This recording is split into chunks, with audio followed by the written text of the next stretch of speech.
Family and friends of Express columnist James Whale attended the radio star's funeral this afternoon following his passing in recent weeks.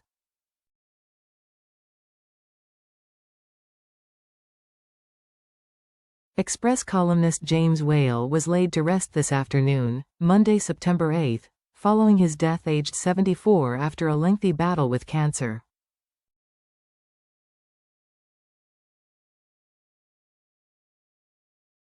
James' broadcasting career spanned 6 decades, and many famous faces, as well as family members, attended his funeral, which was held in Maidstone, Kent.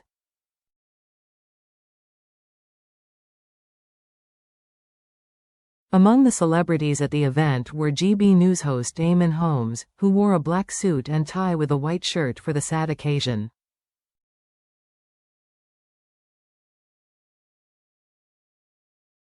He was pictured in his mobility chair on the grounds of the medieval Church of St. Nicholas paying his respects in black aviator sunglasses.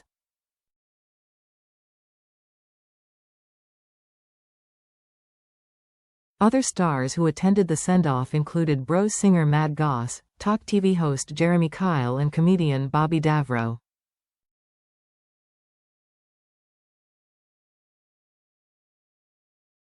Reform UK leader Nigel Farage donned a dark navy suit for the funeral and was pictured walking to the service alongside presenter Lizzie Cundy, who wore large black sunglasses, a hat and a matching black dress.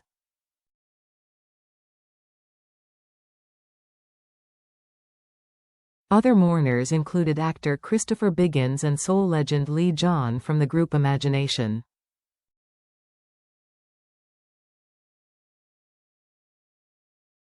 Nearly 200 mourners, including Reform UK leader Nigel Farage, packed St. Nicholas's Church in Boughton Malherbe, near Wales' Kent home, spilling over into the churchyard.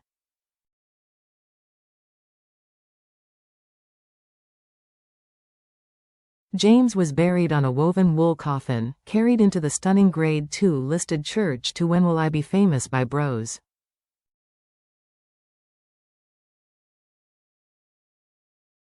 Later singer Mad Goss serenaded mourners within the wee small hours and Unforgettable.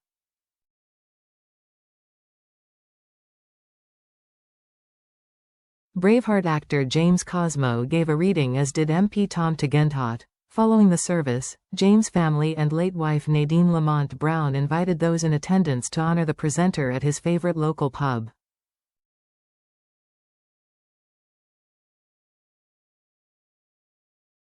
Nadine said during her heartfelt speech about her late husband, "I first met James 7 years ago, and although our time together was short, it was truly wonderful despite his illness, and it is a testament to the fact that it is possible to find true, deep love late in life."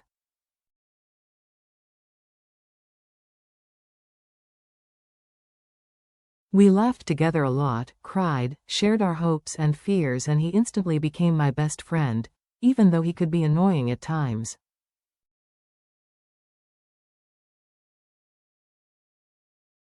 She added, "James was a man who stirred emotions, controversial, diplomatic, but authentic. He said what he felt."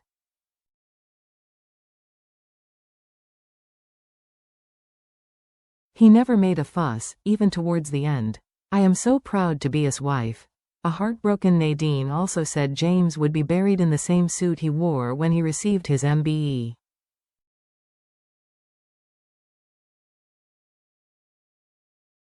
She closed off her tribute saying, "There will never be a day when I don't miss him, but look forward to the day when we see each other again."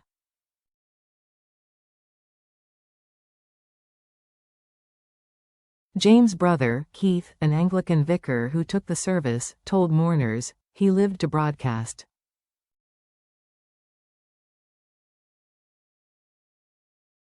"It energized him. When he went to work he looked so much better." He talked moving about how his older brother left school with 1 CSE in religious studies because he was dyslexic but was extraordinarily bright despite being abandoned by education.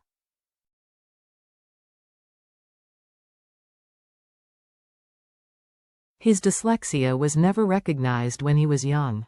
He was word blind and stupid, so he left school at 15 to get a job, he said.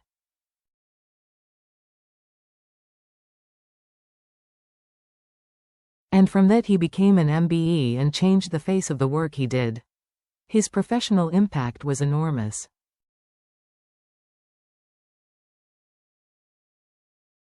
Other family members, including James' two sons Peter and James Jr., also paid tribute.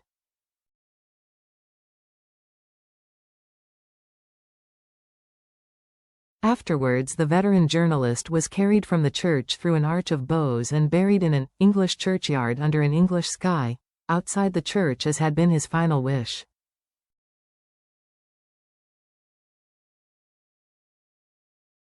An archer let fly 3 whistling arrows, as his body coffin was lowered into the ground.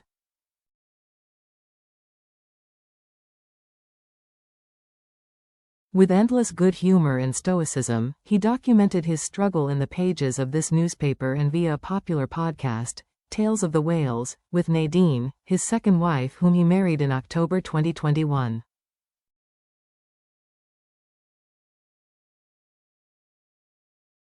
He penned a final, posthumous column for the Daily Express opening with the line, "If you're reading this, then I'm dead."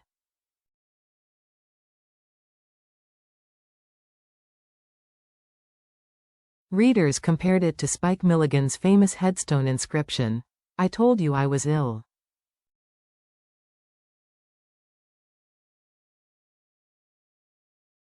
In it, he wrote movingly, "There's a quiet spot near some trees where I hope people will come and visit me."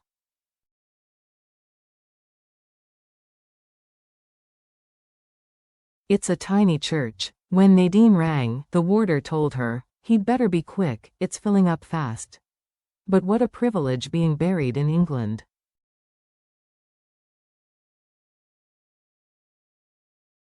Under an English sky, and, yes, with English rain.